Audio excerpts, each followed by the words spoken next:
12월 18일 KB 리서치 모닝 미팅 시작하겠습니다. 먼저 지난 밤 증시 동향 살펴보겠습니다. 임정은 위원입니다. 네, 안녕하세요. 시험팀 임정은입니다. 전일 국내 증시 먼저 정리하겠습니다.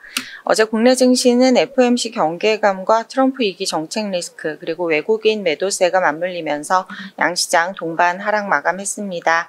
장 초반 FOMC 경계 심리가 유입되면서 보합권에서 출발 후 낙폭을 확대했고 외국인과 기관의 동반 순매도 속에 대부분의 업종이 하락했습니다. 반도체주가 대체로 강세를 보인 가운데 삼성전자는 증권가 목표가 하향해 2%대 하락했고 트럼프 2기 행정부가 전기차에 대한 보조금 폐지 및 관세 부과를 검토 중이라는 소식에 2차 전지주의 매도세가 심화된 점도 지수 낙폭을 확대시키는 요인으로 작용했습니다. 중국 내수 부진 우려에 화장품 등 경기 민감주도 약세를 보였습니다. 양자 컴퓨터와 반도체 소부장, 비만 치료제 등 중소형 테마주의 강세가 이어졌지만 지수 영향은 제한적이었습니다. 한편 강달러 환경이 이어진 점도 증시의 부담으로 작용했습니다. FOMC 경계감과 더불어 정치 불확실성이 완전히 해소되지 않았다는 점이 원화 약세를 부추기면서 달러원 환율은 사흘 연속 상승해 다시 1,440원대에 근접했습니다. 다음 해외 증시입니다.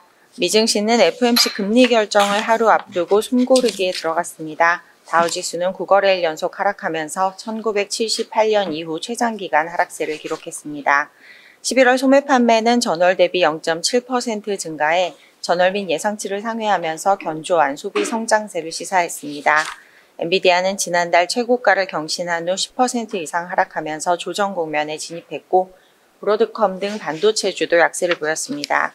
반면 테슬라와 애플은 신고가를 재차 경신하면서 지수 하단을 지지했습니다. 중국 증시는 경기 우려가 지속되면서 하락했고 유럽 증시는 미국과 영국, 일본 등 주요국 중앙은행의 금리 결정을 앞두고 혼조세로 마감했습니다. 미국 10년물 국채 금리와 달러 인덱스는 미 소매 판매 호조에도 FOMC를 앞두고 경계감이 짙어지면서 소폭 상승 마감했습니다. 유가는 중국의 지표 부진에 따른 수요 우려 그리고 FOMC를 앞둔 부담감에 이틀 연속 하락 마감했습니다. 관전 포인트입니다. 미 소매 판매가 예상 밖의 호조를 보이면서 금리 인하 속도 조절론에 무게가 실렸습니다. 시장의 관심은 연준의 경제 전망과 점도표에 집중돼 있습니다. 국내는 탄핵안 가결 후에도 고환율이 유지되는 등 증시 불안이 여전한 상황입니다.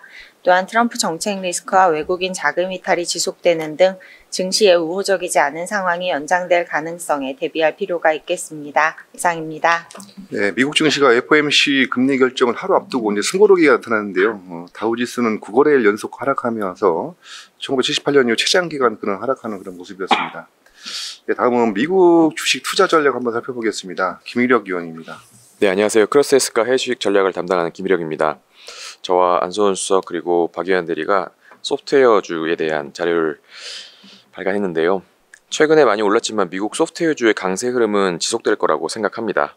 이 AI 기능이 더해진 소프트웨어가 미국 생산성 향상의 핵심 요소이고 또 생산성은 트럼프 당선인의 정책 모순을 해소해 줄 수 있기 때문입니다. 트럼프 당선인은 금리 인하 그리고 인플레이션 하락 이런 걸 약속했는데 사실 이 둘은 모순됩니다. 금리가 오르면 수요가 높아지면서 인플레이션 압력이 커지기 때문인데 하지만 생산성이 높아지면서 인플레이션 압력을 높이지 않고 성장한다면 이 둘은 또 모순 없이 달성할 수 있는 목표이기도 합니다. 생산성 향상을 가져올 소프트웨어 그리고 휴머노이드 로봇 이런 것을 저희가 트럼프 2기 정부의 핵심 성장 요소로 꼽았던 이유입니다. 소프트웨어주의 멀티플이 높다는 걱정이 있긴 합니다. 하지만 IT 업종 하위 3개 산업그룹 중에서 소프트웨어의 멀티플 부담이 가장 낮고요. 그리고 멀티플이 그렇게 중요하지 않은 시기라고 또 판단하고 있습니다. 내년 상반기에 유동성 환경이 주식에 매우 좋을 거라고 예상하고 있기 때문인데 올해 말에 부채 한도 유예가 종료되면 미국 재무부는 국채 순 발행을 하지 못합니다. 세금 수입으로 재정 지출을 대응해야 되는데 수입보다 지출이 크기 때문에 시중에 계속 유동성을 공급하는 역할을 재무부가 할 겁니다. 이번 회계연도 예산안도 아직 합의하지 못했어요. 근데 현재 118대 의회에서 내년 초에 개회할 119대 의회로 공이 넘어가면 상하원 다수당 지위를 모두 확보할 공화당이 재정 지출을 축소해 나서면서 예산안을 놓고 양당의 힘겨루기가 진행될 전망입니다.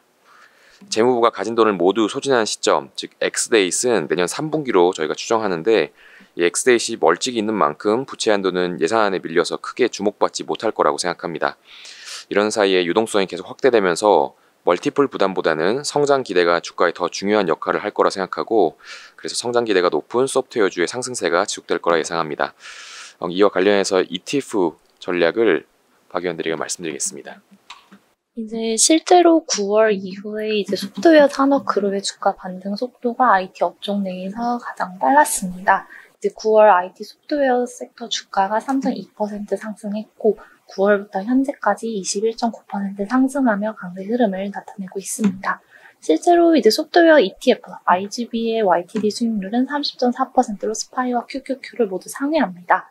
이는 이제 9월 FOMC 결과 통화 완화 환경에 대한 기대가 높아지고 이후 대선 이벤트 또한 종료됨에 따라 기업들의 소프트웨어 투자 재개되면서 해당 업종에 대한 긍정적인 투자 심리가 살아난 것으로 판단합니다.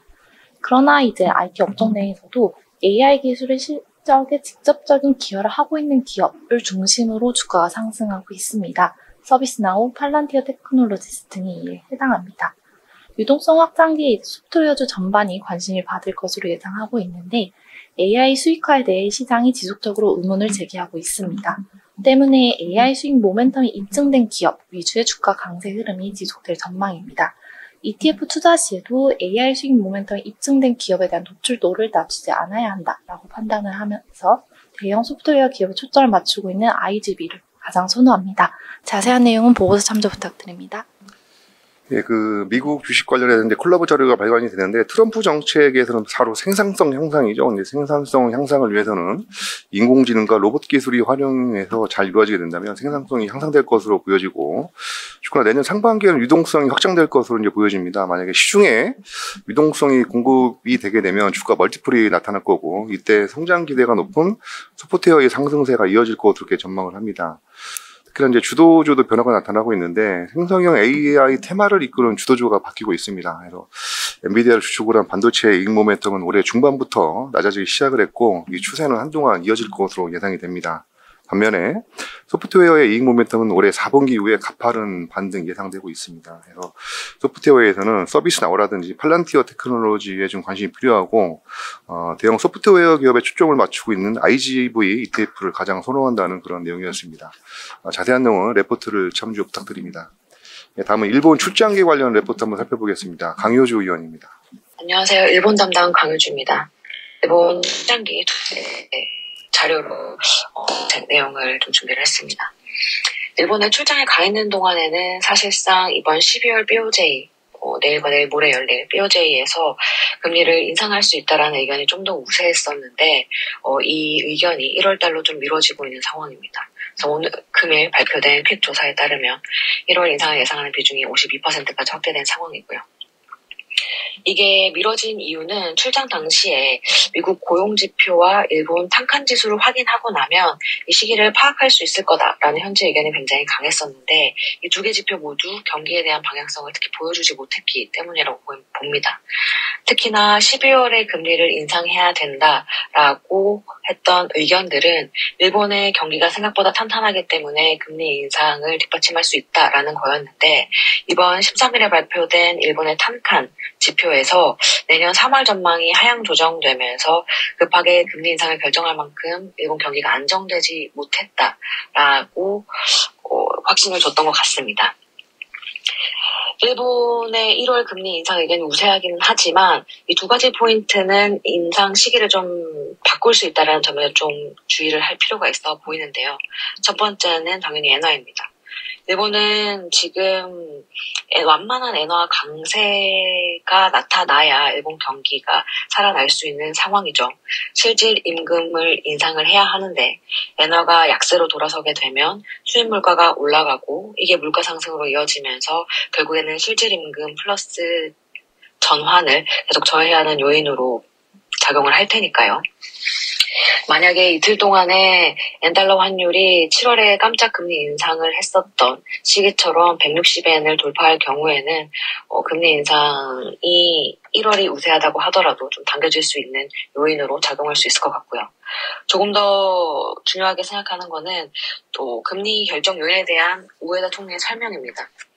예상대로 12월에 금리를 동결한다고 하더라도 우에다 총리가 그 이유를 미국의 정책 불확실성 때문이다라고 언급을 한다면 사실상 타임라인상 트럼프 당선인이 취임하는 1월 20일 이후에 1월 BOJ가 23일과 24일에 걸쳐서 열리는데 미국 정책 영향을 파악하고 통화 정책을 결정하기에는 사실상 시간이 좀 촉박하다고 판단이 됩니다.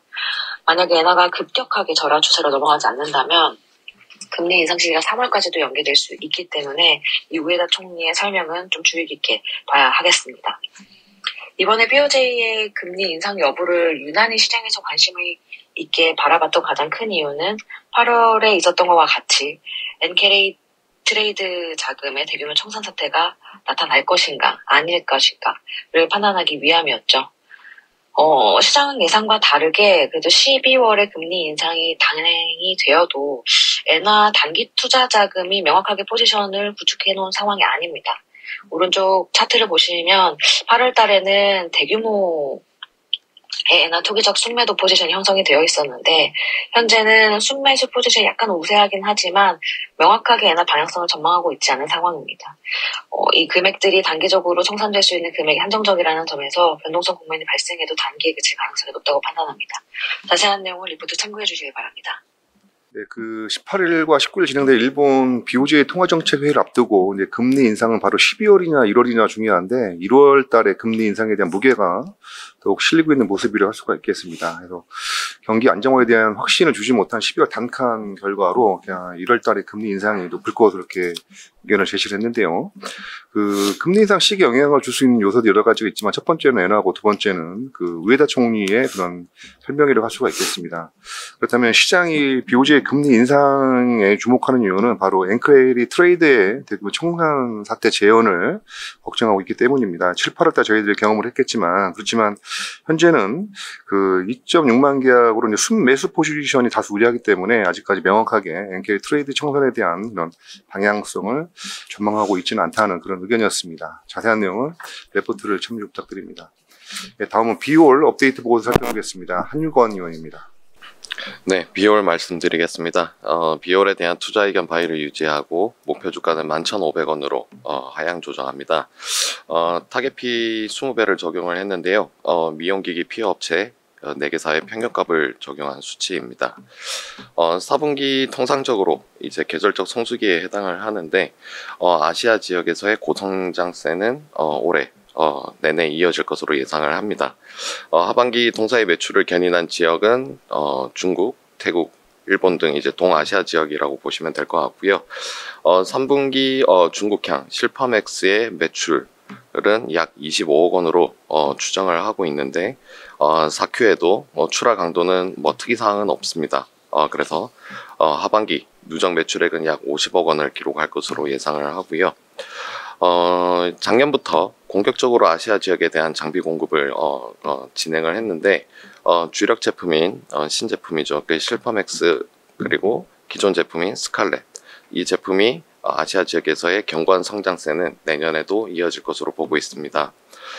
그리고 신규 장비에 대한 무상 팁 제공 기간은 약 3개월 정도로 지금 추정을 하고 있습니다. 이에 따라서 내년 주요 아시아 지역의 소모품 팁 매출은 큰 폭으로 증가할 가능성이 높다 이렇게 보고 있고요. 고마진의 소모품 팁의 매출 증가는 결국에는 레버리지 효과로 나타나면서 고마진 50% 이상의 영업이익률을 유지하는 데 상당한 기여를 할 것으로 보고 있습니다. 그리고 며칠 전이죠. 12월 10일 마이크로 니들 고주파 원천 기술인 ITC 제소가 지금 걸려 있는데 제이시스 메디칼과 사이노슈어가 추가적으로 합의를 완료를 했습니다. 총 8개 업체랑 합의를 완료를 했고 지금 현재 남아있는 거는 엔디메드 한 개사만 지금 현재 예비 판정 결과를 기다리고 있는 중이고요. 선점에 상당한 고지를 지금 차지를 했다고 보셔도 해석을 하셔도 괜찮을 것 같고 이번 합의는 결국에는 비올이 마이크로 니들 고주파 원천 기술에 대한 소유권에 대한 합법적인 인정을 거의 받았다라고 보셔도 될 것 같습니다. 그리고 관련 비즈니스 확장에 유리한 고지를 선점을 했다라는 점, 그리고 법적 리스크, 그동안에 발목 잡았던 리스크 부분이 해소 가능성이 상당히 높아졌다라고 저는 판단을 하고 있습니다. 기술료, 이번에 합의를 통해서 들어오게 될 기술료 수익 같은 경우는 아직 확정 일자가 나오지 않았습니다. 하지만 빠르다면은 4Q 아니면은 늦어도 내년 1분기에는 반영이 될 것으로 보고 있습니다. 네, 자세한 내용은 보고서 참조 부탁드리겠습니다. 네, 비월 투자 의견 바이를 유지를 하고 목표 주가는 11,500원으로 이제 하향 조정하겠습니다. 비올은 4분기에 계절적인 성수기 효과와 더불어서 아시아 지역의 고성장세 수혜가 예상이 되는데요. 특히나 주력 제품인 실퍼맥스와 스칼렛의 그런 중국, 태국, 일본 지역 매출 성장은 2025년에도 견조한 흐름이 이어질 것으로 전망을 합니다. 특히나 이제 고마진의 성모품 팁의 매출 증가는 레버리지 효과로 이어질 것으로 예상을 하고 있고, 현재 마이크로니드 고주파 원천 기술 관련해서 소송이 진행 중인데요. 총 8개 업체와 합의가 완료됐다고 합니다. 따라서 이 관련된 기술료 수입은 4분기라든지 아니면 내년 1분기에 반영이 될 것으로 예상을 하고 있습니다. 네, 다음은 마지막 기업이죠. 어도비 한번 살펴보겠습니다. 유중호 의원입니다. 안녕하세요. 미국 기업 분석 담당 유중호입니다. 어도비는 역대급 수주 잔고와 그리고 구독자 수 증가를 이루면서 호실적을 기록했는데요. 그러나 가이던스를 좀 보수적으로 발표하면서 주가는 하락세가 나타났습니다.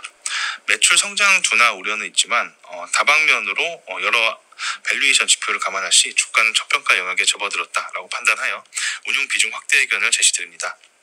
어도비의 12개월 선행 ROE 같은 경우 57.8%로 주주환원 확대와 이익 성장에 힘입어서 상승세에 있고 자사주 매입도 꾸준히 이루어지고 있습니다.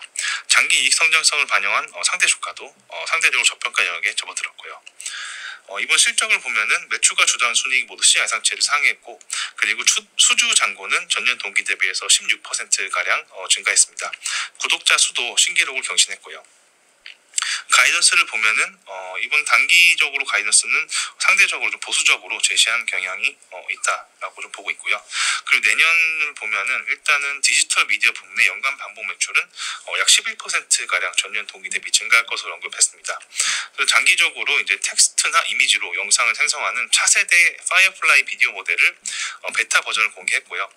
내년에 출시 예정이라고 합니다. 장기적으로 일단 AI 서비스 확장에 따른 이런 수익화 전략을 좀 펼칠 것으로 기대됩니다. 자세한 내용은 리포트를 참조해 주시면 감사드리겠습니다.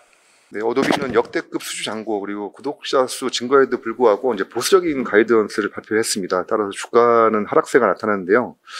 매출 성장 둔화 우려에도 불구하고 ROE 상승, 현금 흐름, 시장 점유율 등을 감안할 때 주가는 저평가 영역에 접어든 것으로 판단합니다. 따라서 운용 비중 확대를 제시하고, 참고로 어도비의 12개월 ROE는 57.8%입니다. 그래서 주주 환원 확대와 이익 성장 힘입어 상승세에 있고 자사주 매입도 이루어지고 있는 상황이라 할 수가 있겠습니다. 그래서 과도한 주가 하락에 따라서 운용 비중 확대를 제시하도록 하겠습니다. 이상으로 12월 18일 KB 리서치 모닝 미팅 마치도록 하겠습니다. 감사합니다.